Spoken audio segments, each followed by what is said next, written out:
La catedrática Schibinger katedranak egindako hainbat azterlanen ondorioak azpimarratu ditu. 3 urte bide zehatz aipatu ditugu zenbakia konpontzea, parte hartzea sustatzea emakume gehiago kontratatuz, erakundea konpontzea, egitura aldaketak erakundeetan pertsona guztien karrerek berdintasunez aurrera egin dezaten, eta ezagutza konpontzea edo egokitzea. Gero ikuspegia duten berrikuntzen eta analisi intersekzionalen bidez. Argi utzi du, ezin ditugula zenbakiak aldatu ezagutza aldatzen ez badugu.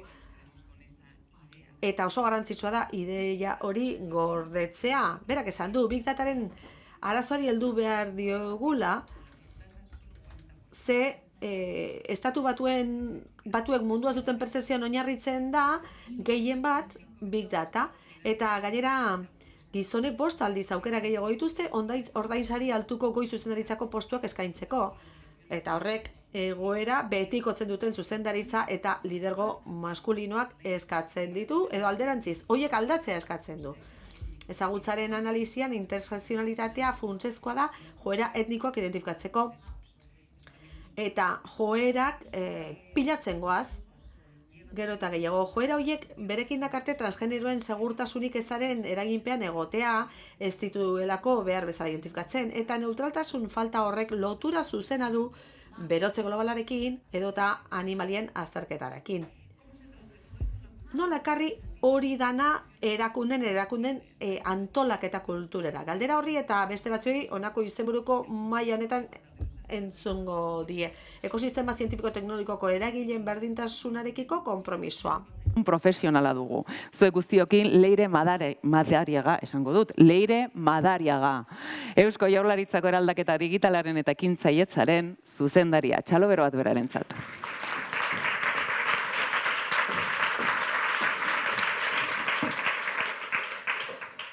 Egunon guztioi, eta, hasi baino lehen, eskerrik asko emakunderi gonbidapenagatik, eta bereziki zorionak kongresua hau antolatzeagatik, ze oso garrantzitsua da honi buruz hitz egitea eta hainbez jendearekin. Después de, como decía Maitena, eskerrik asko. Maitenak esan duen bezala, eskerrik asko. Hitzaldi inspiratzaile hori entzun ondoren, berrikuntza genero eta ikerketari buruz, eta aurreko mailaren lekukoa hartuz, Pilar Kaltzadaren zuzendaritzapen egin den mahai ingurua, politika publiko ez hitz egin den horretan, orain hurrengo mahaira goaz, eta adituekin hitz egingo dugu ikusteko nola burutzen, nola ikaritzen diren politika horiek arlo zientifiko eta teknologikoan, eta horretarako nirekin batera egongo diren pertsonak gonbidatuko ditut. Lehenik eta ben Inmaculada Arostegi Madariaga UPV-EHUko ikerketako errektore ordea.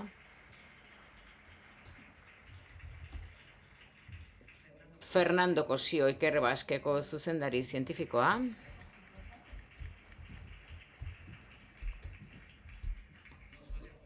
Berriz ere gurekin dago Silvia Rueda, emakumeen eta zientziaren unitateko zuzendaria, zientzia eta berrikuntza ministeriotik dator.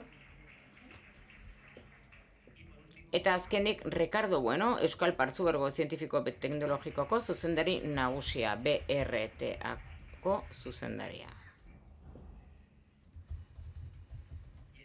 Ederki. Aurreko mailan egindan bezala, eta zuek ikus dezakezuen nola egingo dugun mahai inguru hau, aditu bakoitzak azalduko du 8 minutuko aurkezpen batean zer egiten den erakunde bakoitzean gai honen inguruan, eta gero hainbat galderen inguruan hitz egin dugun, prest ditugun galdera batzuen inguruan, noski, eta tarte bat utziko dugu amaieran publikoaren galderei erantzuteko. Beraz, ondo iruditzen bazaizue, Inmaculada... Voy a aprovechar para... Aprobetxatuko dut, aurkezteko badaketonek apuru handi ematen duela, baina uste dut balioan jarri behar dela ezagutza, hau da, chip de knowledge horrela esan du katederadunak, baita ere hemen dauden pertsoneak balioan jarri nahi nituzke. Inmaculada Arostegi Madariaga zientzia masterra da John Hopkins Unibertsitatean, gaur egun irakasle osoa da Zientzia eta Teknologia Fakultatean, eta Galdak Usansoloko ospitalean ere lan egiten du, eta baita ere BRT-ako kolaboratzailea da, bere arloa ikerketa bi estadistikoa da, 3 ikerketa sexenio ditu, argitalpenak ere baditu, 2000 aipurekin baino gehiago. Hainbat ikerketa taldeetan lan egin du, bai enpresekin, bai talde publikoetan ere bai, eta hainbat hitzaldi eman ditu nazioarteko kongresuetan eta baita tokikoetan. Baita ere bi ebaluazio positibo ditu dozentia zen, azkenekoa bikaina da, eta 5 doktorego tesi zuzendu ditu jadanik. Jo nintzai pixka bat, bai, hola pixka azkar nabil, batzorde etikoko kidea da UPVHU, baita ere bioestatistikako kidea da, eta baita ere Sociedad de Estadística e Investigación Operatibo elkartearen kontseilu beterezkoan parte hartzen du. Zientziaren divulgazioarekin lotutako jarrotan modu aktiboan parte hartzen du. Bueno, eskerrik asko Leire, pixkat lotza ematen du hori dena irakurtzia, baina... Eske laburpenarek egin ez da izan ideia gora. Bueno, eskerrik asko emakunderi ere gonbidapenagatik hemen egoteko, egia esan placer bat da honelako ekimen baten egotia. Bueno, pues yo voy a hablar un poco de si esto funciona... Nik orain hitz egingo dut berdintasun konpromisuaz. Hau da, agente teknologikoekin harremanetan, agente ekosistema zientifiko teknologikoko agenteekin. Eta Euskal Herriko Unibertsitatean badugu plan estrategiko bat modu zeharkakoan, eta jaso egiten ditu genero ikuspegiaren txertatzea modu sistematiko eta integralean. Hain zuzen ere indargune gisa aipatzen da, EHU erreferentea izan behar duela genero politiketan eta inklusiboan, eta sendotu egin behar dela referentzia hori. Eta beste helburu bat ere aipatzen da estrategia planean, hau da, lidergoa sustatu behar dela batez ere akademe proiektuan 6 edizio izan ditu jadanik irakasleen postuak sendotzeko, eta baita ere administrazio eta zerbitzutako langileek ere erreferente izateko. Ikerketa plana ere genero ikuspegia txertatu nahi da ikerketan helburu espezifiko gisa. Eta hain zuzen ere ikerketa deialdi guztietan parekidetasuna neurtu egiten da eta genero ikuspegia eta baita ere diskriminazio positibo bat egiten da emakumeen parte hartzea bultzatzeko batez ere lidergoan. Eta modu zehatzagoan, 3. berdintasun plana aipatzekotan, gaur egun indarrean dagona, unibertsitatean, hainbat ardatz berezi eta ekintza ditugu genero ikuspegia sustatzeko ikerketa taldeetan batez ere berriak txertatzeko eta genero orekatua sartzeko ikerketa arloan. Hemen bi gauza daude, bi ekintza daude, zeinek ikertzen duen eta zer ikertzen den. Eta hori dago ardatz estrategikoan dagoena. Lehenengo ekintzan, jarduera berariazkoak egiten dira laguntzak, doktorego tesiak egiteko genero ikerketetan. Hain zuzen ere Mikaela Portilla sari bat dago zehazki tesi hoberenarentzat, azterlan feminista edo generokoak egiten dituenak, eta baita ere badaude ekimen zehatzak genero ikerketako proiektuak sustatzeko. Kanpoko eragileekin, Espainia mailan eta baita Europar mailakoekin ere. Eta era berean bigarren ekintzan, genero oreka bultzatu nahi da eta genero ikuspegia ikerketan. Horretarako, sistematikoki ikastaro metodologikoak antolatzen dira, hizkuntza inklusiboa bultzatzeko batetik ematen du ez duela garrantzi handirik, baina ez dugu oso barneratuta. Eta baita ere tailerrak egitea ekoizpen zientifikoa lantzeko. Bestalde, asko lan eginda eta lan egiten da ikerketa proiektuan ebaluaziorako irizpide espezifikoetan. Hau da, hain zuzen ere, batzorde etikoa unibertsitatearen barruan segurenez gai honetara itzuliko naiz. Hau da, ikerketa proiektuak ebaluatzea, honek askotan ekarreko baitu zeren gainean egingo dugun ikerketa. Baita ere, irizpide teknikoak sustatzea genero ikuspegia duten proiektuetan. Hau da, ze alderdi tekniko kontutan hartu behar ditugu praktikak jardunbide egokiak egiteko praktika klinikoan. Laugarren jarduera izango litzateke emakumeen ekoizpen zientifikoa ikusgai egitea. Hain zuzen ere web badago unibertsitate barruan, web berdintasuna du izena, eta etengabe ikusgai egin nahi da emakumeen ekoizpen zientifikoa testuinguru honen barruan. Eta azkenik, lehen ere komentatu dugu ikusgaitasuna eta edapena, hau da, hemendik pasatu diren pertsonek hainbat alditan errepikatu dute, hau da, ikerketa esperientzia partekatzea batez ere genero ikuspegia dutenak, eta hain zuzen ere unibertsitatean jende askok egiten du. Badaude. ¿No? Y esto sería la parte que hacía Leire. Eta Leirek egiten duen galdera hori, ze motatako politikak egiten ari gara, baina hori dana mahai gainean jarrita nik uste dut gauza asko egin ditzakegulak. Eta datu batzuk irakasleen aldetik nahiko orekatua izan daitekena. Eta batez ere gizon eta emakumeen arteko oreka bereziki fase goiztiarrean, unibertsitatean, eta hori aldatu egiten da, eta Guraize efektuak erakutsi digu, zenbat emakume dauden, eta bakarrik 20% gainditzen duela maila hori, eta baita ere, adieraztekoa da, modu erlatiboenean, berbat hemen Fernandok datu gehiago ditu, baina emakumeen 100% Iker Baske irakasle bisitarien artean, ez da 30% iristen.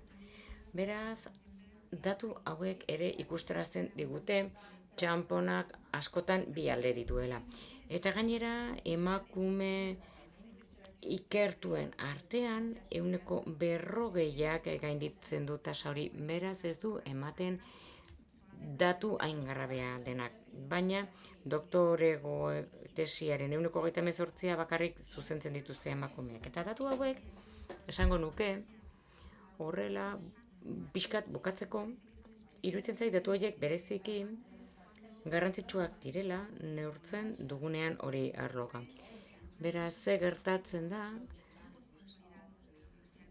talde bateratuen azterketa sakon batean, hor egiten baita ikerketa gehiena unibertsitatean, hau da, emakumeen 100%ak ikertzaile nagusiak direnak 40% dira, eta ematen du ez dela gehiagik desbideratzen aurretik.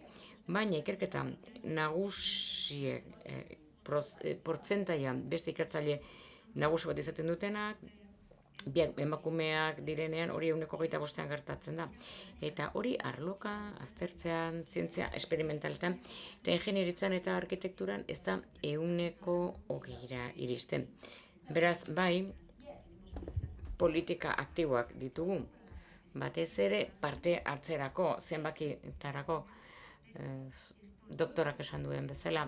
Baina gero askotan errealitatea desberdina da eta ikusi behar dugu zer jarretu behar dugun bultzatzen. Eskerrik asko.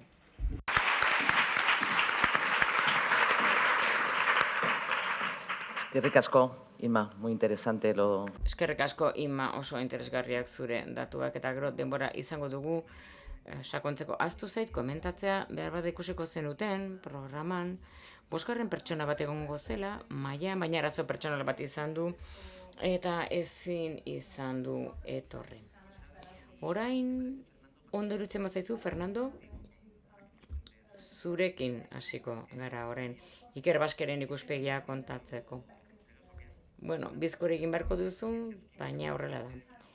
Zaragozako unibertsitatetik lizentziatua da, eta zientzia kimikoetan doktorea, ikerketa egonaldiak egin ondoren talen zen eta UCLA, 1998an kimikako fakultatean sartu zen, eta horko katedratuna da 2002tik.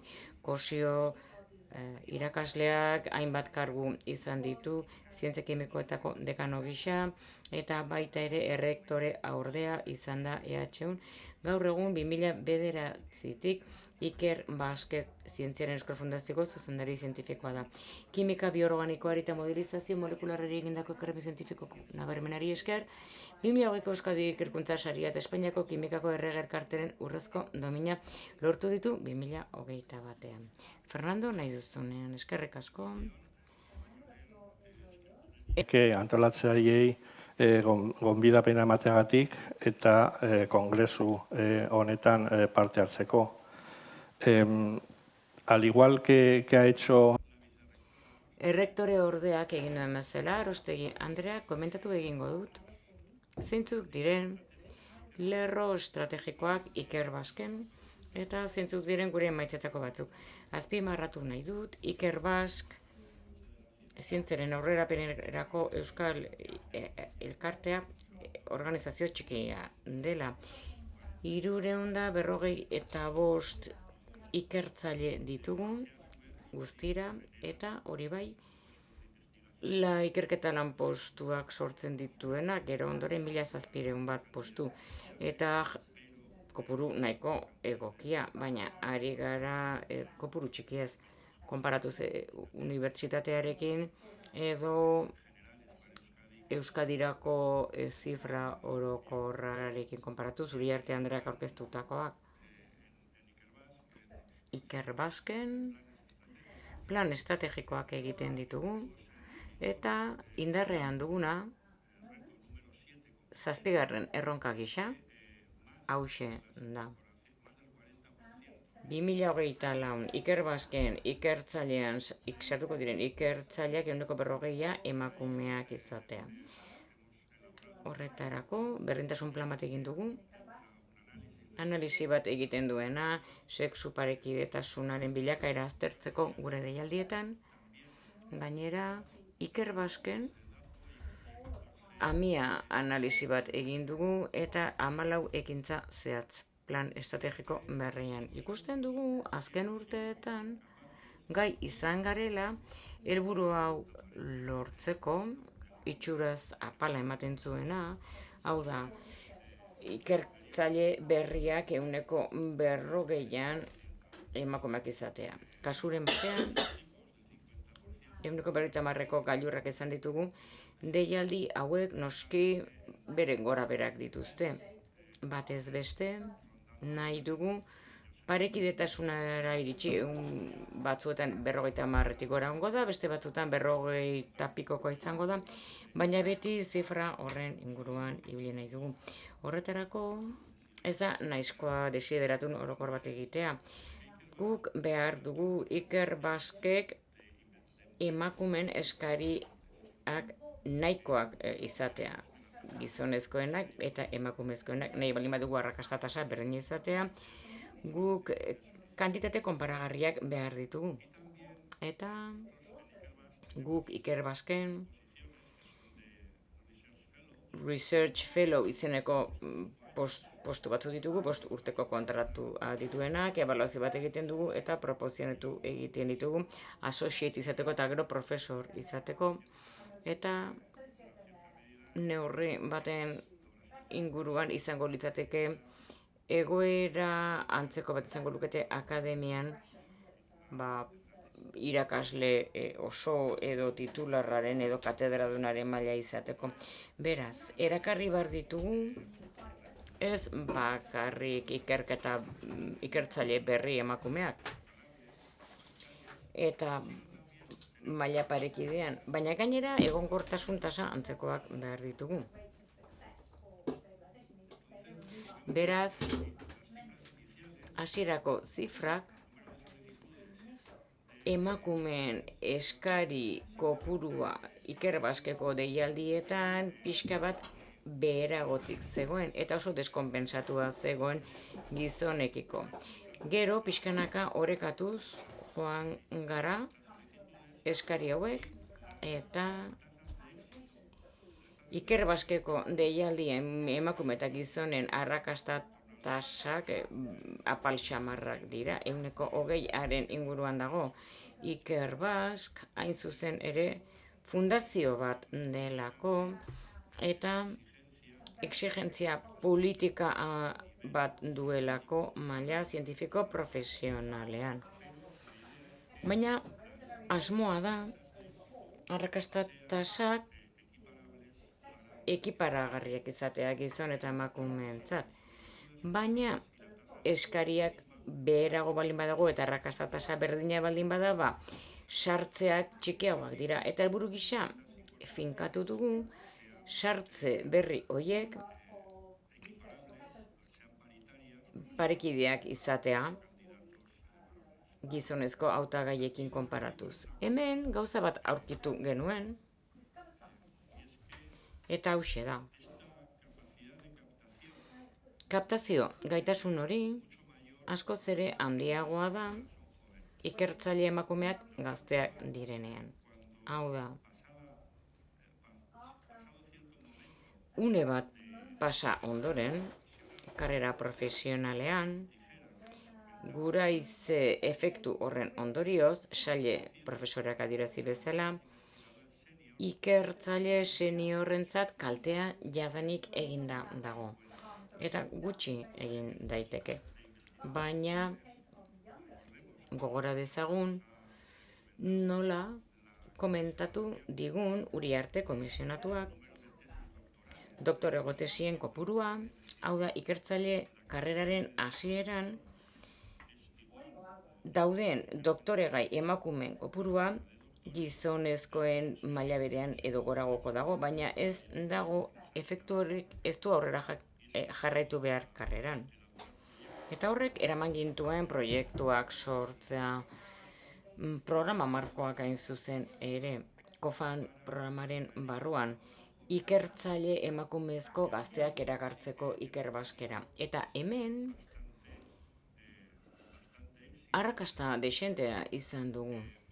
Ondorioz, ikertzaile gazteenak jadanik parekide gabiltza, aurrera egin ala adin profilak emakumeen ehunekoa pixka bat txikiagoa da, esaten ari nintzen bezala alderdi seniorrean, alderdi profesionalean, kaltea komatxo artean eginda dago.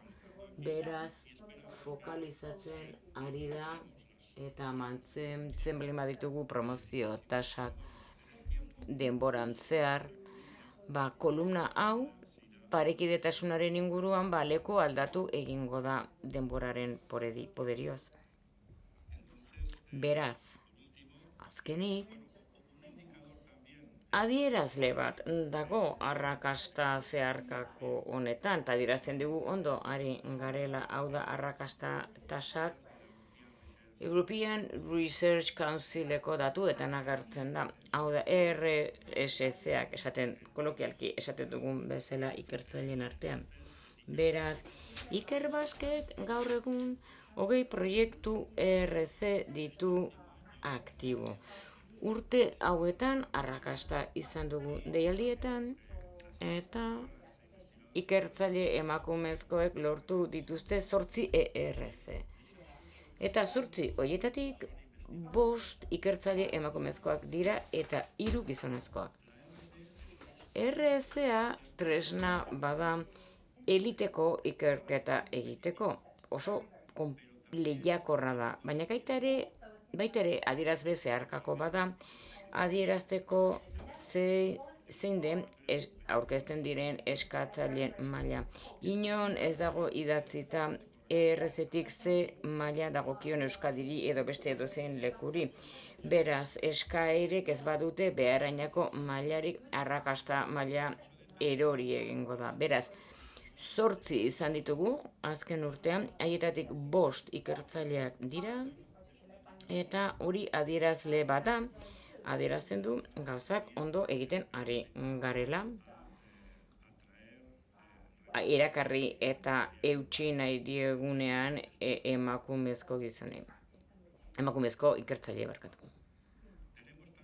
Eta gainera logikoki aurre iritziak ere badaude. Saile profesoreak adierazi dituna, zientzia fisikoetan, fisikan, kimikan, eta bar, eta bizitzaren zientzietan, biomedikuntzan, ingenieritza teknologian, eta gizarte zientzia eta humanitateetan. Ikusten dugu zuzen ere, zientzia fisikoetan, zientzia esperimentaletan, fisika eta kimikan batez ere, emakumezko euneko gehiaren inguruan dagoela, biomedikuntzan eta zientzia eta biologian eta bizitzaren zientzian zertxo bat igotzen da, eta portzentaia hau ez genuen espero. Ingenieritzan eta teknologian eunekoa pixka bat gorago baitago. Konparatuz zientzia fisikoan duguna eta zientzia sozialetan eta humanitateetan dugu ikertzaile emakumezkoen eunekorik handiena. Beraz, labur ardatz nagusiak komentatzeko, berdintasun plan estrategikoarekin lerrokatuz, etengabeko monetarizazioa, eta erakunde arteko foro bat bultzatzea ikerketa arloan jardunbide egokia partekatzeko, berdintasun arloan, eta baita ere gure lerroak monitorizatzea,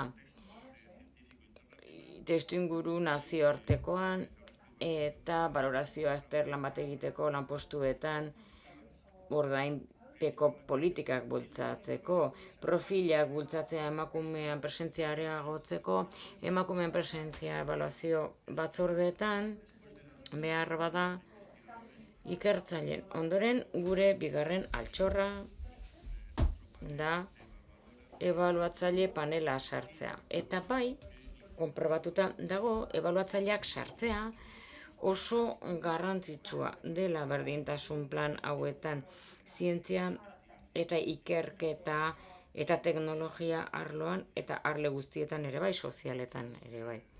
Beraz, pertsonen kudeaketan ere bultzatzen dugu informazio trukea, iritzi trukea, kudeatzaileen eta ikertzaile komunitateen artean, baita ere sexu jazarpenaren protokoloak garatzea, sexu arrazoigatiko akosoa ere bai, tentsioa ere egiten dutenak eta arriskuan jartzen dutenak pertsonen osasun lan arlokoa.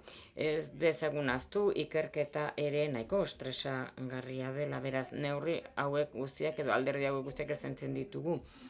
Kudeaketa taldean berdintasunari buruzko prestakuntza egitea.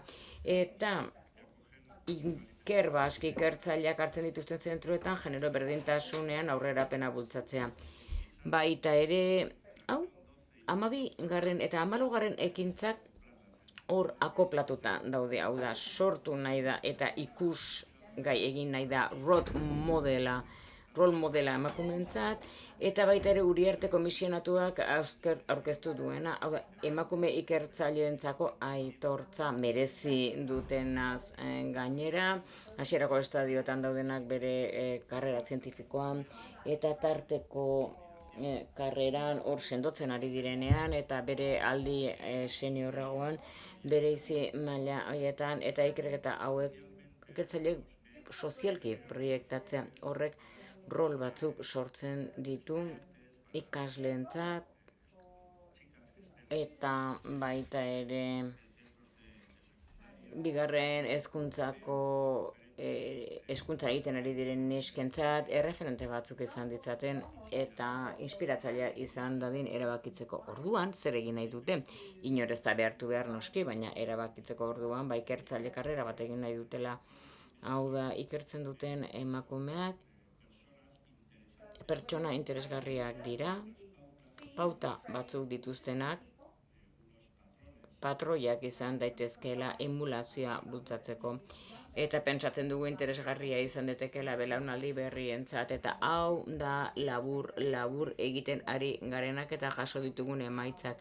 Nire ustez batzuk onak dira, norabide egokian goazelako, baina ikusten duzuen bezala oraindik asko gelditzen da egiteko eta hobetzeko. Eskerrik asko.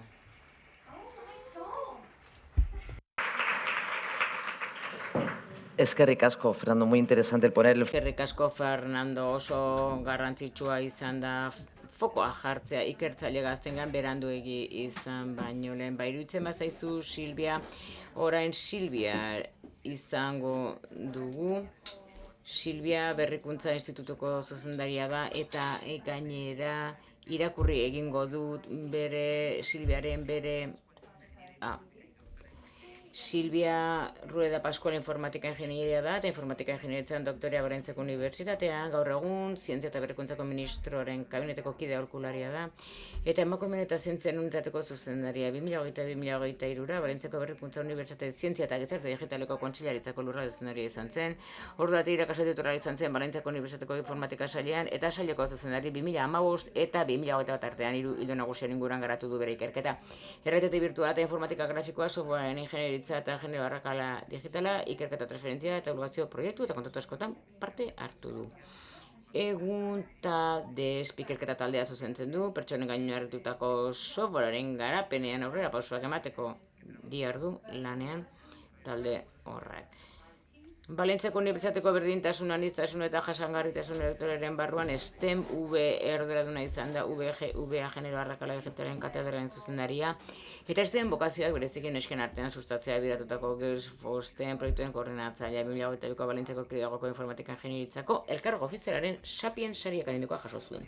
STEM-tik sektorean genero berdintasunaren alde egindako lanagatik. STEM-tik. Pues cuando quieras, Silvia. Nahi duzunean, Silvia, hitza duzu. Egunon, eskerrik asko. Bueno, berriro nire errepikatu egingo dut, espero du nire burua ez errepikatzea. De segundo momento. Bigarren tartea hartu nahi nuke konpromisoei buruz hitz egiteko. Emakumeak eta zientzia unitatearenak alegia. Ministerioak abian baitauzka berdintasuna lortzeko bide horretan. Arloa betikoa da ikerkuntza, garapena eta berrikuntza.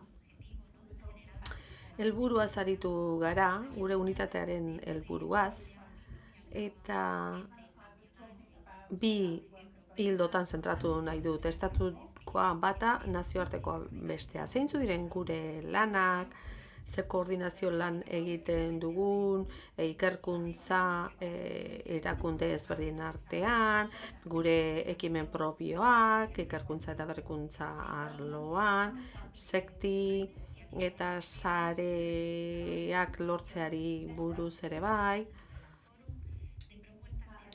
Zenolako proposamen egiten ditugun, bosgarren jardunari buruz edo ekintzari buruz genori lotuta dagoena, baizik eta lantalde guztiei begira. Eta gero jardunbide egokien transferentzia egitea, ez? Europatik datozen jardunbide egoki horiek Espainiara hartzea. Arlo batzuk zehazki lotuta daude edo bideratuta daude genero arrakalak ezagutzera, gure zientzia, teknologia eta berrikuntza sistemari dagokionez. Ikusgai egin nahi ditugu, joerei aurre egin nahi diegu, arazo handia sortzen baditizkigute ebaluazioan edo hautaketa prozesuetan, gero kultur aldaketa posible egin dadin lan egitea, inguru seguru, berdinzale eta anitzak lortzeko, eta gero ikerkuntza, garapen eta berrikuntzan berdintasunaren alderdi hori txertatzea. Orduan, tarte honetan sakondu egin nahi nuke, jakina ez dauka denborarik egiten dugun guztia aipatzeko, baina bai lehentasun batzuk ezarri nahi nituzke, ikusteko zeintzu diren gure konpromiso nagusiak. Ni gainera duela gutxi iritsi naiz, leku berri honetara eta jakina saiatzen ari naiz ekarpenak egiten eta alderdi batzuk indartzen. gender-based violenceen hildo horretan, hoie guztia desagerrazte aldera, inguru segurua lortu behar ditugu. Ze inguruak ez badira guretaz seguruak, beste guztiak ez daukainolako zentzurik. Beraz hori litzateke lehen kontua. Zero tolerantzia bide batean jarri gara, ezinbestean. Baina fokua biktimengan jarri behar dugu. Alegia, beraiek izan behar dituzte bermeak, erreparaziorako eskubide izan beharko dute, eta prebentzioan zentratu beharko dugu baitare. Gainera, Europa mailan herrialde bakoitzak bere araudia, bere legeria izaten ditu, perpetratzaileen aurrean, baina guk ez dugu hortan zentratu behar. Lortu behar dugu egoera horiek ez gertatzea. Eta biktimen eskubide guztiak aitortu behar ditugu eta ziurtatu gure sistemek ez dutela biktimizatzen. Hori oso garrantzitsua da, eta hor Europarekin batera lan koordinatu egiten dugu, proiektu batzuetan, arratsaldean Lerro bereko jardunaldi batzuetan parte hartuko dut Bilbon, horren adibide.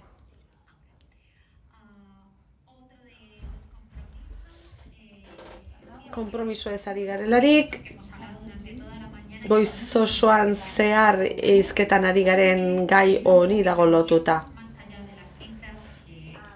Zifretatik, zenbakietatik harago, alegia.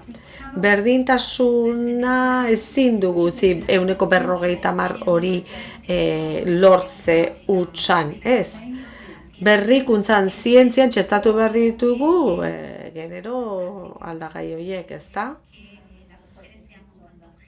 Emakumeak ikerkuntzen objektu eta subjektu izan gaitezen.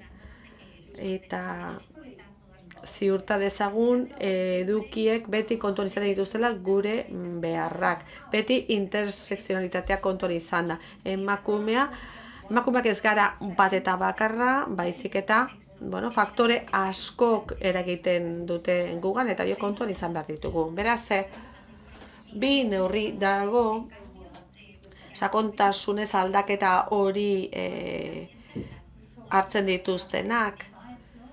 Aipatu ditut lehen ere, baina inklusioa, edo beto esan da, genero berdintasuna proiektu guztietan txertatzea bermatuko dutena izango izateke, horietako bat, baina bestalde hori ministerioaren ekimen hutsa izan ez dadin, uztailean errege dekretuari esker abian jarri zena izan zen, erakundeen lana aitortzea. Urte asko baitara matzate lan hori egiten. Oso garrantzitsua da, jada egiten diren alegin hoiek saritzea du aitortzea.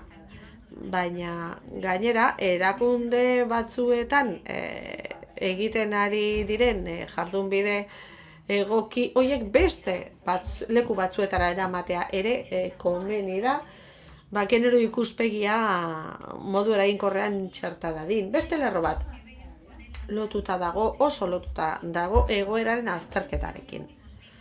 Goizean zehar, grafika ezberdin ikusi ditugu, datu asko, adierazten dutenak, arrakalak zertan diren, baina datuak ezagutzea ezinbestekoa den arren, horrek zergatiak ezagutzen jakiten laguntzen digute, baina gero horiek gainditu egin behar dira. Eta hor bi lerrotan lan egin beharko dugu. Astetik, erakundei enpresei eskatu beharko zaie datuak guri emateko, baina zama handi bat izan gabe. Datu kopuru erraldoia daukagu, baina behar bada, horiek ez dira gero erabilgarriak, ez da? Ni ingeniari informatikaria naizen aldetik, hortan gehiago egin behar dugu aurrera. Automatizatu egin beharko ditugu dauzkagun tresnak, eta datuak ematerakoan, zabaltzerakoan, datu irekien eredu batera joatea, ezta? Ez daitezen dokumentu itxi batean geratu, ez? Edo PDF batean datuak ikusteko teknologian asko aurreratu dugu eta esango nuke hori, berrikuntza hori hartu behar dugula zertarako, komunitate zientifiko osorako erabilgarriak izan daitezen sortzen diren datu horiek, ministeriotik sortu diren datu horiek. Baina oso garrantzitsua da esan duan bezala, ez soilik datuak eukitzea eta informazio bihurtzea, hori lehentasunezkoa izan arren, ez da nahikoa. Jakin behar dugu zeintzu diren zergatiak, zergatik iristen garen datu horietara eta ze bide dauzkagun, ze tresna dauzkagun hori aldatzeko. Horregatik emakumeen egoera ezagutza ezinbestekoa da, ez? Ikerkuntzan eta garapenean lanean ari diren emakume horien egoera. Eta hor datu kualitatiboak txertatuko ditugu elkarrizketa, sakoneko elkarrizketak, bide horretan abiatu gara jada. Bestalde, gaur asko hitz egin dugu kontzientziazioaz, ikusgarritasunaz, baina hori ezinbestekoa da. Gizartearen kontzientzia aldatu egin beharra daukagu. Ze besteak beste modu bidezkoan ebaluatu behar baldin baditugu deialdiak, ebaluatzaile horrek ezagutu egin beharko ditu genero berdinkuntzaren edukiak. Eta tamalez, naiz eta saiatzen garen batzorde paritarioak edo berdintzaleak sortzen, horrek ez du esan nahi genero berdintasunaz jakingo dutenik, beraz, batzorde horietan daudenek ezinbestean jakin beharko dute nola txertatu genero berdintasuna. Lan asko egiten ari gara horretan, baina jarraitu egin nahi dugu. Batzorde batzuetan, arlo batzuetan oraindik ere kosta egiten zaigu, teknologia arloan adibidez, urrun daude parekidetasun horretatik, erabateko parekidetasun horretatik, baina unitatearen lan garrantzitsua da prestakuntza lan hori egitea eta aholkularitza lan egitea, agentziaren barruan bezala baita kanpora begira ere. Gainera, lan egin nahi dugu unitatearen, behatokiaren eredu jakin baterantz. Alegia, oso irekia eta oso parte hartzailea izango den eredu baterantz. Ze uste dugu oso garrantzitsua dela, ez bakarrik kanpora begira lan egitea. Ez hori bakarrik, jaso behar dugu baita ere parte hartzen duten pertsona horien ikuspegia jaso nahi dugu. Entzun nahi dugu, zeintzu diren haiek bizipenak eta haien iritziak ere bai. Bokazioak sustatzeko beste ministerio batzuekin batera lan egiten dugu. Hezkuntza eta lan heziketako ministerioarekin, hor batera lan egiten dugu. Ministerio barruan rolako jarduerak egiten ditugu. Plataforma zientzialari eta berritzaileak, CEFIT-ekin batera jorratzen duguna, non ibilbide garrantzitsua duten emakumeak biztarazten ditugu, edo emakumearen eta neskatoen parte hartzea zientzian egunean egiten diran jardueretan. Eta hemen, azpimarratu nahi dut arrakasta izan duten emakume horien kasuak biztaraztea, ez? Argi gera dadin gu ere lider izan gaitezkela. Eta batez ere, gazteenentzat, jende edo emakume normalak biztaraztea. Denok ez dugu hiper edo super bikainak izan behar, teknologiak izan behar du, baina pertsona normalak egindakoa. Eta hori da egia, ze bestela da, gehiegikeria bat, ez baikara iristen. Ze horrelako espektatibei erantzutea ezinezko da. Zer nahi dut nik? Ze aldarrikatu nahi dut? Mediokritatea, baino zen neurritan, emakumeok naiz eta erdibidekoak izan, gizonek duten aukera bera izatea lanpostu batzuetara eta postu batzuetara iristekoa egia da.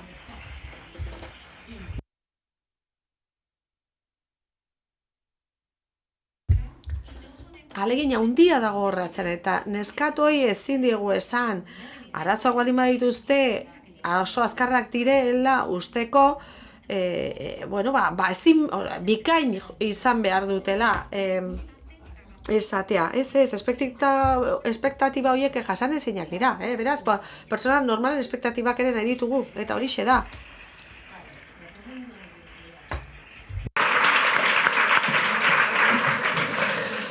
Bueno, Ricardo, lo de la mediocridad eso es... Bueno, mediokritatearena eztabaidagarria da, horrek eztabaidakarriko du, seguru. Eguneroko lana egiten duen jendeari esker lortzen dugu zientzia handia eta teknologia handia. Nik uste askoz garrantzitsuagoa dela elkarlana. Balora ditzagun beste gauza batzuk eta ez beti lehiakortasuna. Lehia, ze horrek ekartzen du ondoan daukagun hori zapaltzea. Eta ikuspegi hori aldatu beharra daukagu eta hori oso gizonena da gainera, ez? Bai, oso borrokalari ikusten zaitut, Pasamos... Azken partartzaileari emango digu hitza, Euskal Partzuergo zientifiko-teknologiko zuzendari nagusia da bera. Ricardo Buenok industria ingenieritzako doktoretza du eta BRT-ako zuzendari nagusia da. BRT-a zuzendu horretik Bueno doktoreak Teknalian egin zuen lan, hainbat funtzio garatu eta koordinatu zituen bertan, nazioarteko negozioaren garapenerako zuzendaria, fabrikazio horrelatuko zuzendaria, ikerketa programen kudeaketa, horrez gain fabrikazioko berrikuntzako ekimen Europarrak sortzen eta sustatzen lagundu, ala nola Manufacture Factory of the Future edo IT Manufacturing. Eskerrik asko baita emakunde eta antolatzaileei gaur hemen euteko aukera emateagatik. Gracias por la invitación. Bueno, como podéis imaginar, tengo pocas dudas sobre quién puede tener un síndrome del impostor mayor que el que tengo yo hoy aquí. Pero bueno, vamos a ir adelante con la ponencia. Bueno, BRTA, para quienes todavía no lo conocéis... Ezagutzen ez duzunentzat, BRT aliantza bada, 17 ikerkuntza zentrok osatua eta zentro teknologikoak ere badaude tartean eta hor daude baita ere Araba, Bizkaia eta Gipuzkoako foru aldundiak SPRI eta Eusko Jaurlaritzarekin batera. 4.300 profesional gisa hartzen ditu, 2.100 inguru emakumeak dira. Gure berdintasun plana abian jarri genuen eta azken urteotan hori garatzen aritu gara, baina hemen ikusten dituzuen erakunde horiek guztiek badute bere berdintasun plana eta guk baino denbora gehiago daramate hori garatzen. Batzuk implikazio handia daukate, baita gaurko biltzar honen antolakuntzan ere, nanogune, biomagune, hori guztiak oso implikatuta daude. Berdintasun planari buruz zer esan. Uste dut nahiko estandarra dela, nahiko ohikoa, 4 ardatz nagusi ditu, gobernu ona, da lehenbizikoa, emakumeen alduntza litzateke 2. 3. Ekonomia eta gizarte antolamendua aldatzea edo eraldatzea eta oinarrian horreko izariak esan duen bezala, emakumeen aurkako indarkeriari gabeko bizitza hori litzateke 4. ardatza. Gure plana baino garrantzitsuago izango litzateke nire ustetan erakunde horiek guztiak biltzak ematen digun gaitasuna. Eta eragile aktibo moduan jokatzea, potentzial eraldatzaile bat egon dadin, izan dadin gure zentroetan. Zer egiten ari gara? Jarduera eta ekintza batzuk aurrera eramaten ari gara modu kooperatiboan zentro guztietan ekimenak aurrera eramateko. Berritzaile jokatu nahi dugu, egiturazkoak diren arazoei erantzuteko gure zientzia eta teknologia zentroetan, ez? Jarduera pilotuen hildotik lehenbizi eta gero modu zabalagoan. Eta gero aurrerapausoak emateko bideak eskaini nahi dizkiegu BRT-aren kide diren entitatei. Bueno, topaketa bat aipatuko dut adibide gisa, baina ez da egiten ari garen gauza bakarra. Karrera profesionalerako plan bat gidatu dugu, 17 zentroek partekatzen dutena, eta maila profesional bakoitzarentzat, ikerketa, garapena eta berrikuntzaren aldean, zeintzu diren beharrezko baldintzak edo merituak. Ezinbestekoak diren merituak. Eta uste dugu, horrek lagunduko digula karreran aurrera egiteko irizpideak objektiboago izatea ekarriko du eta joera gutxiago egotea lortzeko esperantza daukagu. 2 urtetan zehar sari bat eman diegu ikerlari onenei, gizonezkoei eta emakumei. Eta hasieratik ikertzaile izateko bide honean zeudenen artean eta baita karrera egonkortuago bat zeukaten arloan, lehen saria 2 emakumek eskuratu zuten. Sari hoietan, eta horrek ikusgarritasuna eman dio gaurko gaiari. Baina esan bezala duela gutxi egin dugun topaketa baten berri eman nahi nizuen, inguru batzuetara ekarri ditugu ikertzaile seniorrak eta ikerlari juniorrekin batera jarritu ditugu eztabaidan irtenbideak emateko aurkitzen dituzten arazoen aurrean. Juniorrek bezala baita seniorrek ere. Esan bezala arazoei heldu diegu eta irtenbideak ematen saiatu gara. Hemen parte hartzaile batzuk ikusten ditut, Eluiarreko lankideak hor dauzkagu, eta eskerrak eman nahi dizkiet egin duten lan onagatik. Lehenbizi seniorrekin prestakuntza lan bat egin genuen, jakiteko nola ikusten zuten egoera, zenako gai landu zituzten, pixka bat lotura hori egon zedin izlarien artean, eta gero juniorrekin ere lan egin dugu, holako sentsibilizazio pildula batzuk eskaini dizkiegu, eta hori guzti egin ondoren lanerako arlo batzuk zehaztu ditugu, eta uste dugu etorkizunean lan gehiago egin beharko dugula arlo horietan. Dagoeneko lanean ari gara, bakoitza gure aldetik, baina noski denok batera egiten baldin badugu, eragina handiago izango da. Eta hor dauzkagu, STEAM inguruko hezkuntza, emakume ikerlarien ikusgarritasuna, beste erdia ere inplikatzea, alegia gizonak ere berdintasurako dinamiketan inplikatzea, lan hori ere badaukigu egitea.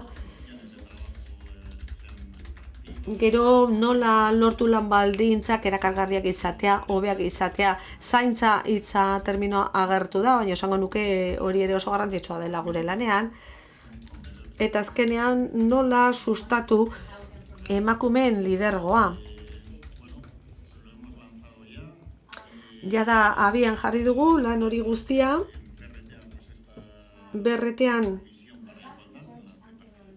badaukagu berdintasun batzorde bat, non parte hartzen duten zentro guztietako berdintasun arduradunak. Bide horretan ari gara lanean, eta nik uste dute, lehen aipatu duan topaketa horren ondoriotako bat izan zela, esatea, hauek hastapeneko pauso besterik ez zirela, eta jakina lan horrek aurrera jarraitu beharko dula etorkizunean, eta guztion implikazioarekin gertatuko dela hori. bueno, denbora utziko dut orain eztabaidan jarraitzeko.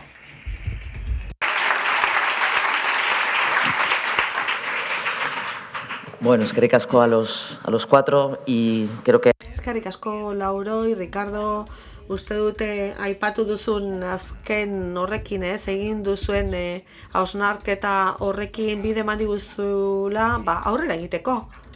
Goizean zehar hitz egin dugu genero berdintasuna lortzea zientzian eta teknologian, baina paradigma aldaketaz ere hitz egin dugu, alegia nola lor dezaken zientziak eta teknologiak genero berdintasun hori. Baina oztopoetara ere jo nahi nuke.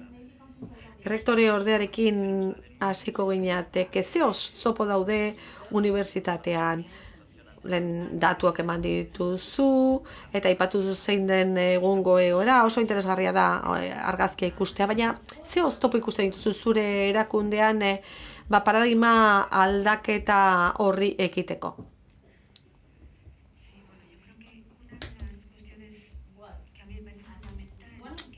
Gai nagusietako bat izango litzateke, gure lehengo izlariak aipatu dituen 2 punturi helduko lietekenak, finantziazioa eta ezagutza. Eta horretarako ebaluazioa ezinbestekoa da. Pertsonen ebaluazioa, promoziorako, edo hasieran integraziorako, gero lidergorako ere bai, ebaluazio pertsonal hori meritokrazian oinarritua dago une honetan. Balorazio instituzionala ere meritokrazian oinarrituta dago. Eta gero proposamenen ebaluazioa, proiektuen proposamenen ebaluazioa. Alde hori guztia, ebaluazioarena da lan asko egin beharrekoa, ezta? Zenbakiak hor ditugu, hor daude, aurrera egiten ari gara, datuetan, zenbakiten ez goa zain gaizki, asko eginda denbora laburrean, eta uste dut, hor arro agertu gaitezkeela, ezta? Ez gara gaizki ari, eta datuek ala diote. Baina, kontu handiz jokatu behar dugu, horretan ez geratzeko alegia, parekidetasuna bat daukagu, puntu gehigarriak ematen dizkiogu, parekidetasun horri, ez dakit, epaimaiak egite sortzerakoan, edo batzordeak sortzerakoan, hori guztia oso ondo dago, baina ezin gara horretan geratu. Zer gehiago egin behar dugu, ebaluazioa maila guztietan egiteko, eta hor genero ikuspegia bere osotasunean txartatzeko. Esango nuke hori oso zaila dela eta paperean dena geratzen da oso ondo, ezta? Horretaz hitz egin dezakegu, baina hori nola eraman hori praktikara? Hori konplexua da, zaila da. Duela gutxi koalizio bat sortu da, ikerkuntzaren aurrerapenean hor egiteko, koara izen hartu du, eta esango nuke hor zerbait egin dela. Ebaluazio kualitatiboagoa izan behar duela dio, txosten horrek, pertsona batek egiten duen ikerkuntzatik abiatuta zenolako eragin izan dezaken ebaluatzerakoan, ezta? Hor asko horreratu behar dugu. Eta berdintasun ikuspegiaz ari garenean, hori kontuan izan behar dugu, uniformitatea ez da berdintasuna. Alegia, ez zerbait berdin ebaluatzen delako, gizonentzat emakumeentzat horraza ez berdinetakoentzat, hori ez da berdintasuna. Eta badirudi arlo askotan oso orokortuta dagoela pentsatzea hori dela berdintasuna. Ez, hori da uniformitatea, baina ez da berdintasuna. Beraz, zailtasuna handiena, unibertsitatean, izango da, oso mantso mugitzen den erakundea den aldetik, ikuspegia aldatzea ebaluazioa dagokionez. Zailtasuna handiena horretan daukagula esango nuke. Alegia, bai, esan duzuna, ez gara uniformitatea zari, berdintasuna baizik. Fernando, rektore ordeak puntu bat ukitu du garrantzia handia duena. Uniformitatea eta berdintasuna hoien arteko aldea. Bada beste alderdi bat ere. Ikerbasken ikusten duguna. Batez ere, ibilbideak baloratzen direnean, ez? Hasi berriena. Izan ere, guraiz efektu hori hor dago, oraindik ez dago oso garatuta, baina jada hor dago. Eta beraz, ikerkuntzan karrera bat egin nahi baldin badugu, egonaldiak, doktoretza ondorengo egonaldiak egiten direnean, nazioarteko ikerkuntza zentroetan adibidez, eta maila handikoetan, alik eta maila handikoenetan, horrek ekartzen du, une kritiko batean non ikertzaile bidea egiten hasten diren horretan dauden ikertzaileak eta baita bizitzako fase batean, hor frogatuta dago aldagai hori problematikoagoa izan daitekela, gerora garapen bide bat egiteko, doktore gazteetan baino. Beraz hor lan bat egin behar da. Garrantzitsua da lan hori. Eta baita ere parentesiak zabaltzeko aukera, ez tarteak irekitzeko. Ikerbasken egiten ari gara gu. Hori, izan ere oso malgu jokatu beharko genuke ibilbideak ebaluatzerakoan. Non, bizitza pertsonalaren beste alderdi batzuk ere sartzen diren, ez? Lekua daukaten. Beraz, parentesi horiek zabaltzari dagokionez,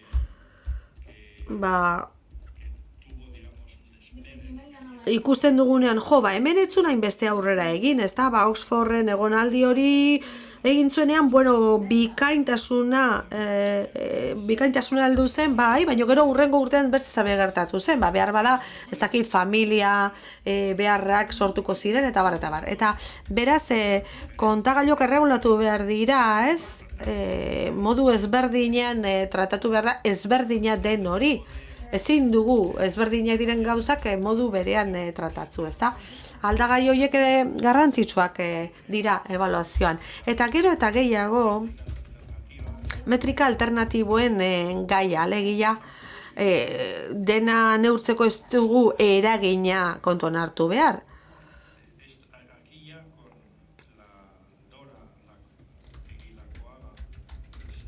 Koagarekin eta dorarekin, jarreran ikuste dut pixka eta aldatzen ari dela, baina oraindik badugula bide bat jorratzeko.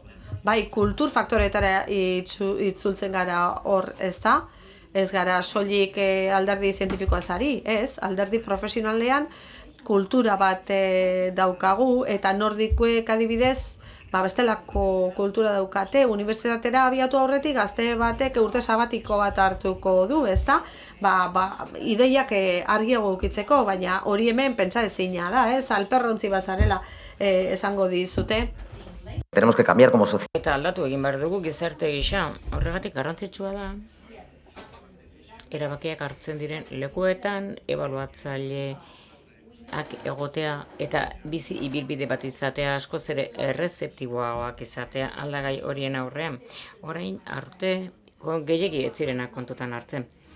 Eta Ikerbasken ebaluatzaileak eta hautaketak egiten dutenak gero eta gehiago izaten dute kontuan. Baina batzuetan egon dira kasuak, pertsona kasuak, ikertzaile emakumeenak, erretizentzia dute aldagai horiek sartzeko.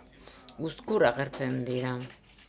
Beldur baitira, ingelesaz patronizing esaten da, nolabaiteko kondeszendentzia antzeko bat ezote den sortuko. Eta emakumezko batzuk ez dute nahi, hori ulergarria da, baina uste dut denok askoz ere adimena irekiagoa izan beharko genukela. Hau da, gaur egun hautagaitzak ebaluatzen dituzten asko errezeptiboak dira, eta ez da uste, bazaken nola esan,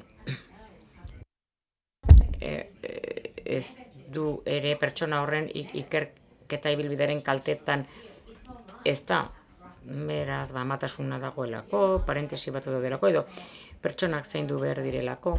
Gauza bada, sentiberatasuna izatea, eta batzutan, iragazkiantzeko bat izatea. Silvia, ze zailtasun aurkitu dituzu? Ez bakarrik ministerioan, baita. Bueno, nik uste dut asko direla, eta horietako bi oso garrantzitsuak. Uste dut, hauxe gertatzen dela, eredu bat dugu, zeina ez dagoen pentsatuta, pertsonak erdian jartzeko. Eredu hori eskalatzeko, lehiatzeko pentsatuta dago, baina ez dabil bat ere ondo. Guk arazo bat dugu ez bakarrik berdintasunean, baita ere zientzian eta berrikuntzan. Espainian egiten dugun hori. Asko kostatzen zaigu transferentzia egitea. Hau da, iristea eta egiten ditugun aurrerapen horiek, argitalpen hauek guztiak, akademia arloan sortzen ditugunak, benetako inpaktua izan dezaten. Ze ikerketa hauek guztiek ez bat dute inpaktu bat eta hobekuntza bat gure gizartean zertarako balia dute. Eta transferentzia partean, zoritxarrez, oraindik ere asko dugu egiteko. Nik uste du zentzu horretan oso garrantzitsua dela hain zuzen ere baloratzea ez horren modu pisuzkoan egiten diren argitalpenak. Beste ebaluazio bat, mota bat beharko genuke. Ze benetako inpaktu dagoen ikerketa argitalpenek egiten dituztenak. Gizon eta emakumeak benetan neurtuz egiten ari garen transferentzia edo hobekuntza sozial hori. Hor badago ni asko kezkatzen nauen zerbait. Hau da, gu ebaluatzen gaituztenean modu kualitatiboan badakigu zer gertatzen den. Baina bintzat zenbakiekin garantia bat genuen, hau, pixuka badoa, nik badakit lau behar badut, lau izango ditu dela. Badago, paradigma aldaketa honetan, benetan ebaluatzean modu kualitatiboan, zerbait asko kezkatzen hauena. Hau da, emakumeek egiten ditugun gauzak, sistematikoki okerrago ebaluatuak izatea, John eta Jennifer efektuaren pareko. Beraz, egia da emakumeak behar direla, ebaluatzaile paneletan, baina lehen esan dudana ere bai. Hau da, emakumeak izateak ez du esan nahi, ez dutenik, ez direnik matxistak, eta ez dituztenik ideia aurre esandako batzuk, gizonek bezala. Ze gu jaso dugun hezkuntza zentzu horretan, berdina da emakumeena eta gizonena. Beraz, uste dut, birpentsatu egin behar dugula eredu guztia. Zaintzak eta pertsonak erdian jarri behar ditugula. Eta hortik aurrera aldatu nola ebaluatzen dugun, nola neurtzen dugun. Bestela, hau, makillaje hutsan geldituko da eta ez dugu egiazko inpakturik izango. Gainera uste dut horrela azkenean lortuko dugula transferentzia desiratu hori. Bueno, orain Ricardo kontatuko dugu transferentzia zer den BRT-atik, baina bat dugulako BRT egiteko modu bat. BRT-an, zer egiten duzuen? Galdera hau ukituz,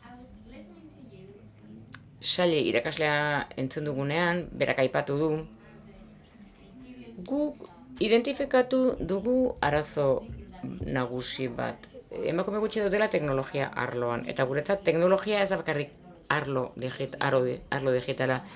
Badugu teknologia agroalimentaria, fabrikazio teknologia, beste hainbat teknologia. Berak esan duenez, gizonak gehiago lan egiten dute gauzekin eta emakumeak gehiago pertsonekin. Nik uste dut hor aldatu egin behar dugula begirada. Eta uste dut teknologia gogorrenak ere badutela inpaktu bat pertsonengan. Eta niretzat ez dakitain lineala den, baina bizi gara gizarte on batean, ondo bizi gara gure gizartean, besteak beste industria sendo bat dugulako. Eta uste dut hemen Euskal Herrian nahiko objektiboa dela. Zergatik dugu industria sendo bat? Besteak beste, teknologia duelako, urte askoan egin delako, transferentzia teknologiko hori, eta horrek ekartzen du kalitatezko enpleguak izatea, diru sarrerak egotea gure ogasunentzat. Hau da, azkenean ondasun bat dago, ongi bat dago gizartean, teknologia horietatik ekarpena egiten dena. Nik uste dut 5 urteko haur batek ez duela ulertuko, baina nerabe batek bai ulertzen duela. Azaltzen badiozu, ikusiko du bere helburua ez dagoela bakarrik bio edo osasun munduan. Baitere aurkitu dezakela bere bizitza teknologia jardago horretan. Beraz, hauzi hauedanak landu egin behar dira.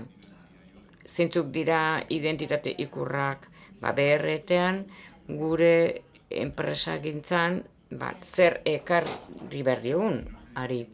Eta beste arazoetako bat, da guraize efektu hori, denok aipatu duguna. Eta hor ere lan egin behar dugu, hainbat arlotan. Gauza batzuk aipatu ditugu, jadanik, hau da, ze parentesi dauden bizitzen. Parentesiak ere beharrezkoak izan behar dutela gizonentzat, neurri hori nik uste dut horrek aurrera bidea ekarriko digula, eta aurrera egiten lagunduko digula.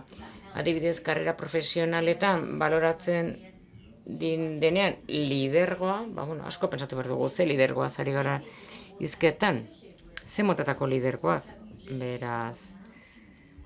Nahi dugu zerbait individualistagoa, edo taldean lan egin, edo zerbait lehiakorra, edo dikotomia horiek.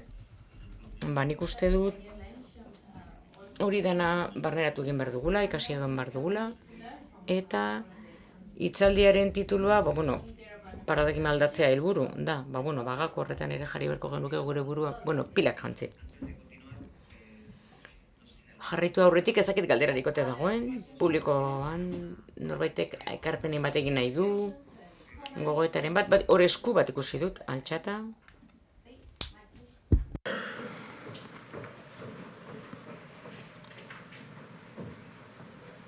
Eskerrik asko por vuestras presentaciones. Soy investigadora Iker Vázquez y... Iker Vázquez ikertzailea naiz eta berdintasun unitatekoa. Nola egin dezakegu beste 150 hori inplikarazteko gizonak? Zenik erantzukizun bat sentitzen dut, berdintasunaren alde lan egiteko, eta gauzak egiteko aurrera egiteko, baina sentitzen dut, nola bai, batzorretan egon behar duen parekidetasun hori edo tesi tribunaletan egon behar dutenak, etengabe joaten gara paneletako ebaluazioetara, ikusteko nola dan parekidetasuna. Nola konpondu dezakegu denon artean, aurrera egin dezagun elkarrekin eskerrik asko. Parekidetasuna lortuz, 150 katedradun badira ikertzaileak eta doktoreak gaur egungo 100koan, gutxiengoan zarete, orekatzea eta presio berbera izatea, gizonek duten maila bera izatea. Hori da efektu kolaterala, hau da parekidetasuna ez dagoela lortua, baina lortu ala arazo hau nik uste dut ez dela hain garrantzitsua izango ikertzaileentzat, baina nik uste dut oraingoz irten bide bat eman behar dugula. Ezin diogu esan pazientzia izan dezatela besterik gabe. Nik uste dut ikuspegi horretatik hauxe egin behar dugu baloratu. Hau da, jarduera mota horiek, zaintza egin behar denean, eta baita ere arlo akademikoan, gehien bat emakumeak egiten dugun horretan, hori benetan baloratua baldin badago, hau oso erreza da. Hau da, puntuak ematen badituzte, ebaluazio batzorretan parte hartzeko gizonek nahiko dute egon. Ez dago inolako zarantzarik, beraz zer egin behar dugu baloratu. Arazoa da, antolatzen dutenak, bilatzen dutela parekidetasuna panel horietan.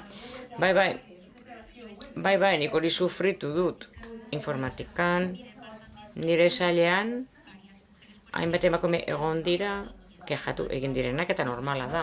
Hau da, arazoa da, parekidetasuna lortzeko tesi tribunal batean, edo batzorde batean, 4 baldin bagara, gauden lauroi egoketen zegu denetan egoteaten gabe.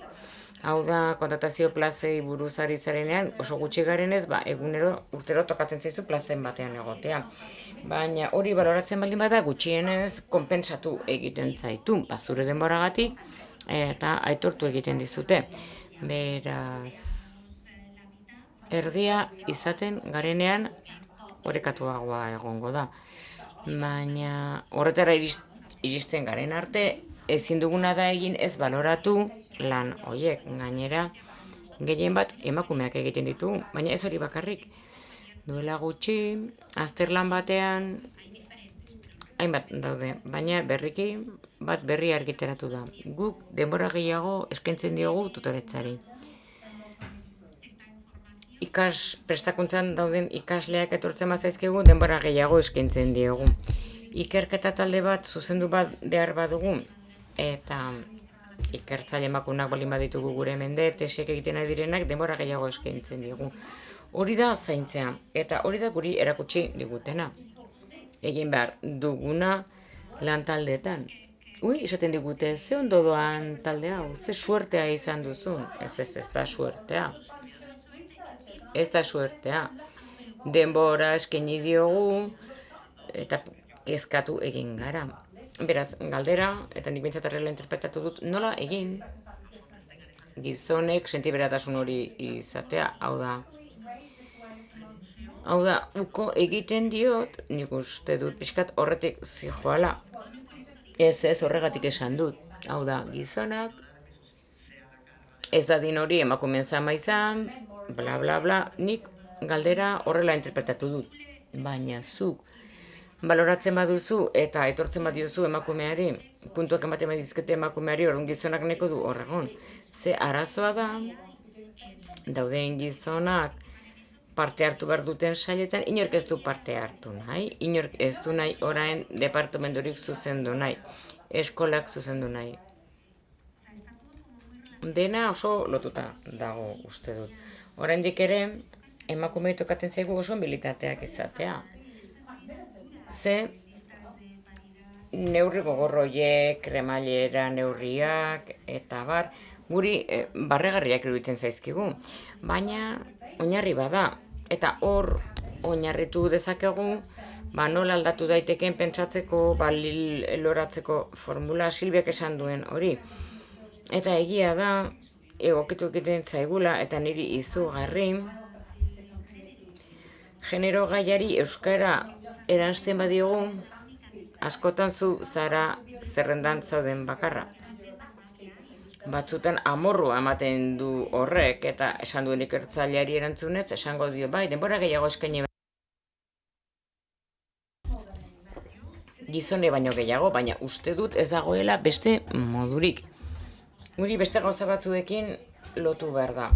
Adibide argi badago niretzat, hau da kremaileran egiten dire zerrendak ez dute ezertarako balio, gero ez bada bermatzen, batzordea, gutxienez, emakume eta gizon kopuru berberaz badute. Gero iristen da domino erorketa, sartzen da uko egite bat, gero beste bat, eta batzuetan nahiko perbertsoa izaten da. Kontua ez da hori.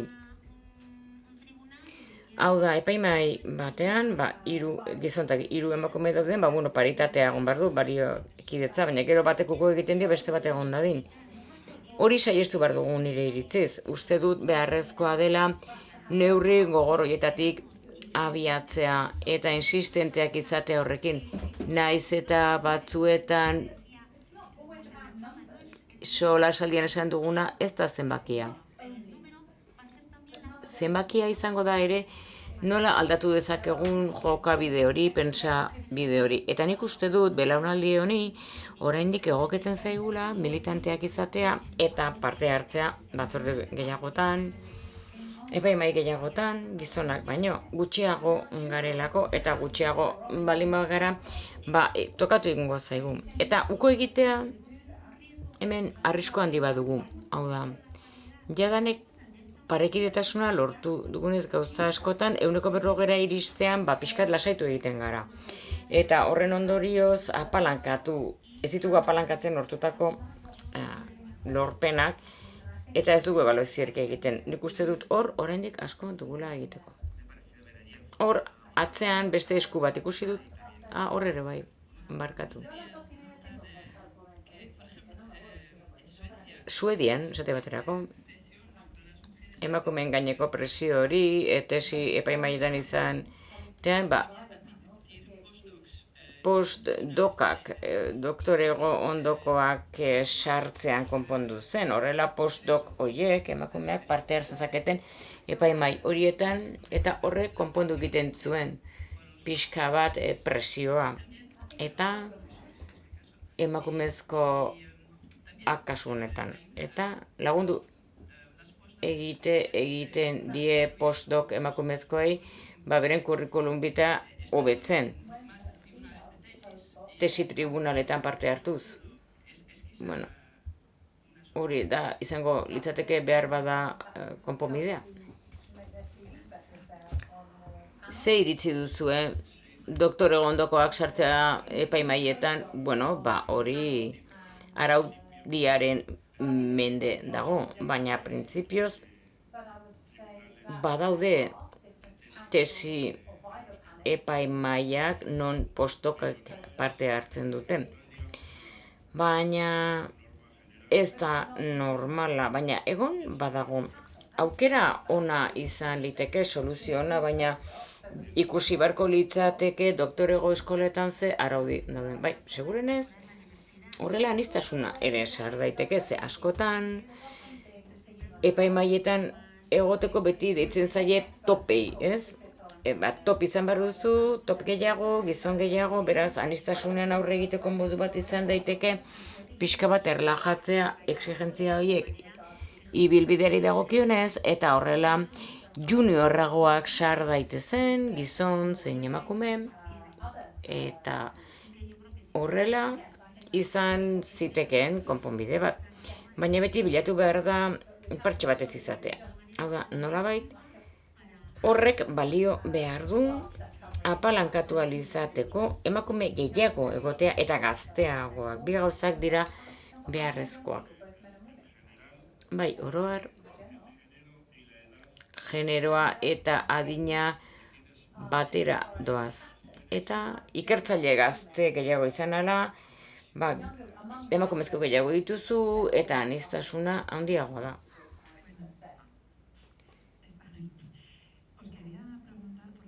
Galdetu nahi nizueke hemen ari gara parekeidetasuna hitz egiten.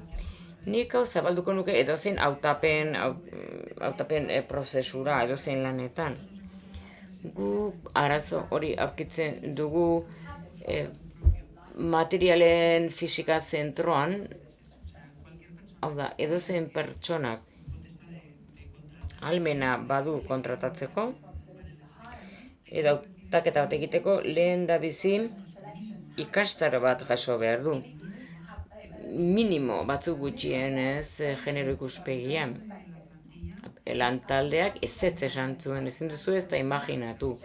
Aurrez aurre esan zuten ezetz. Hau da, garras egitera jontzitzaizkion zuzendariari, mezu elektronikoa, klaustroan, irainak, etzen bat ere ulertu, eta gaina zuzendariak egin zuen analogia batekin oso zuzena izan zen, hau da zuzenan esatea.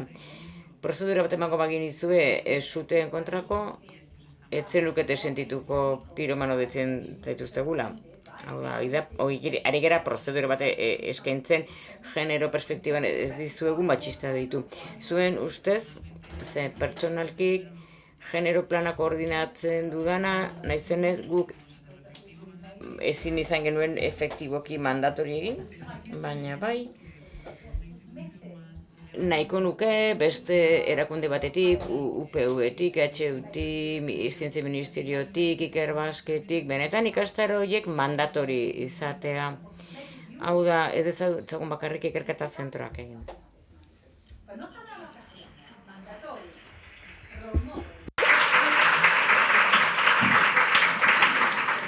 Sí, hay que tener en cuenta Kontuan eduki behar da, zoritxarrez kontatu duzun kasu hori, zein den mikroklima kulturala zentroetan.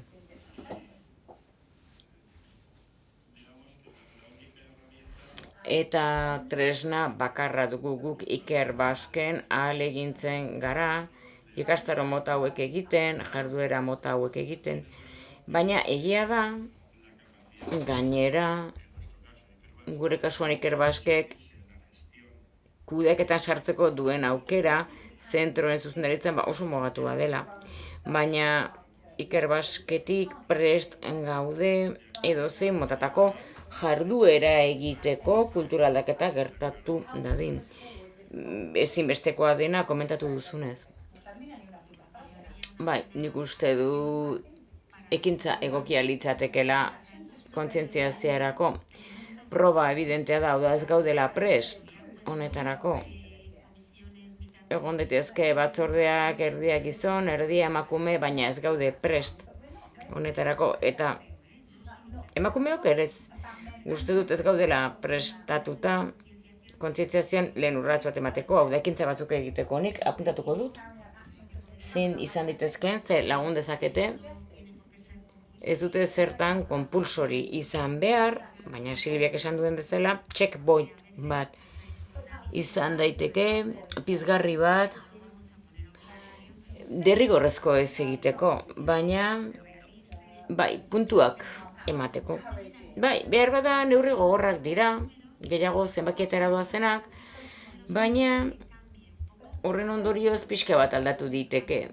Hau da, nola sustatu paradigma aldaketa, eta hori ez dugu egingo hiru zenbakirekin. Bueno, ja justu, gaude baina pertsona bat dago horratzean eskua altxatu duela denbora pila bat, bai, kaixo? Bakarrik komentatu, ari garela hitz egiten, nola sartu emakume gehiago, edo kide ez binario, baina ez dugu pentsatzen nola pentsatu ebaluazio sistemak, nola atera gaitezkeen prekariatutik, eta oraindik ere dauden klientelismo sare horiek nik uste dut genero ikuspegia txertatzea ez dela bakarri pertsona gehiago egon behar dutela emakumeak botere guneetan, baizik eta birpentsatu egin behar direla ekoizpen zientifikoko guneak, ari gara inpaktu sozialari buruz. Eta zuk horre egin nahi duzunean patenteak behar dituzu. Privatizatzea hori inpaktu soziala da, baina adibidez, eragina izatea politika publikoetan, kolektibo minorizatuetan eta bar, ez da inpaktu sozial bat. Ez baidu inpaktu ekonomikorik. Eta inpaktu ekonomikoak izan dezake inpaktu soziala? Bai, nik ez dut ez esango, baina ezin da irizpide bakarra izan. Hau da, epaimai askotan, jende asko, pertsona asko, 20.000 aldiz ebaluatuak izan direnak berriz ere idatzi egin behar dituzte, irakaskuntza planak, inork irakurriko ez dituztenak, gure burua aurkezteko. Beraz, humiliazio bat, azken batean, edo besterik gabe, sistema bat eguneratu ez izana, nik uste dut eguneratu egin behar duguna eta ikuspegi feministatik. Bai, horrek emango luke beste 5 mahai ingurutarako, ez? Bata bestearen atzean, ze, sakoneko gaia dira, ez da? Bai, uste badiazue. Lehen aipatu dudan zerbaitera itzuliko naiz. Aldaketa bat behar dugu, aldaketa handiagoa. Gauzak birpentsatu egin behar ditugu. Birpentsatu behar dugu nolakoa den ikertzaileen karrera, ibilbidea. Batez ere alderdi akademikoan horre izugarrizko oztopo pila sortzen dira eta gainera prekarizazio fase luzeak pasatzen ditugu. Ordu asko lan egin behar dira egunero, mugikortasuna izan behar izaten dugu beste ikerkuntza zentroetara joateko, zure bizi lekutik urrun edo beste leku batera, eta hori askoz txarragoa da emakumeentzat, ze nagusiki gu jarraitzen dugu zaintza eskaintzen, eta beraz egonkortasun bat nahi baldin badugu familian, oso zaila da, hainbeste denbora, hainbeste esfortzu man badiozu lanari, eta beraz, uste dut horregatik ere badaudela emakume gutxiago gure arloan. Eta horregatik birpentsatu egin behar dugu, nola ebaluatzen ari garen progresio aurrera bide hori, ez da? Ze baliabide ematen dizkiogun jendeari, hemen atera da, oso kontu kulturala da.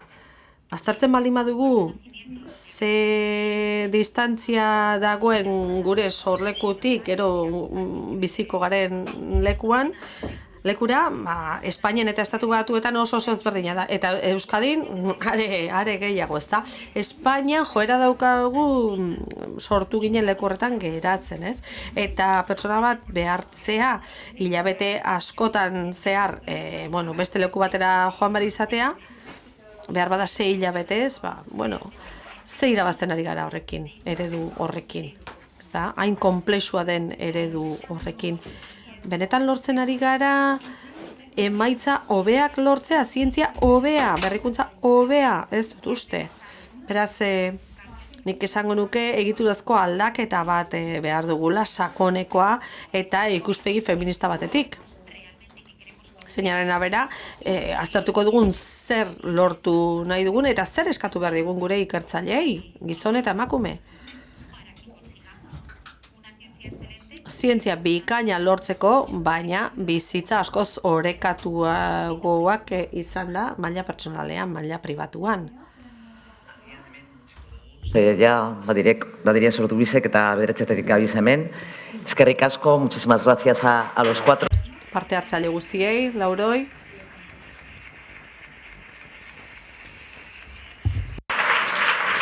Mila esker, plazerra, y como decíamos, al fin y al cabo, Esan dugun bezala, kulturak ezberdinak dira, baina sistema patriarkalak berberak dira, eta beraz feminismorik gabe eta genero ikuspegirik gabe zaila daukagu, eta zer egiten dugu urteak daramatzagunok ere, prestatzen jarraitu arratsaldeko tailerretan hori egingo dugu 3:00 6:00.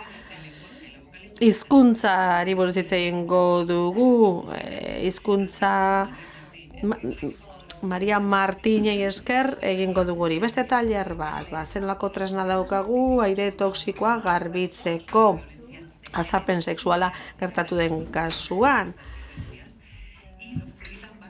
Barbara Biglia eta Alejandro Araizak emango dute. 3. tailer bat ere bai, erresistentzia nagusiak, planak indarrean jartzeko, hor zenbait tresnaren berri emango zaizkigu, Maria Lope izango da horre gidaria, eta 4. itzaletik estenatokira, ekitatearen bila zientzian. Hor komunikazioaren arloa izango da tzar nagusi, Big Bang zientzia proposamena. Gustagun zenbat emakume parte hartzen duten formakuntzan eta bihar esango diazue.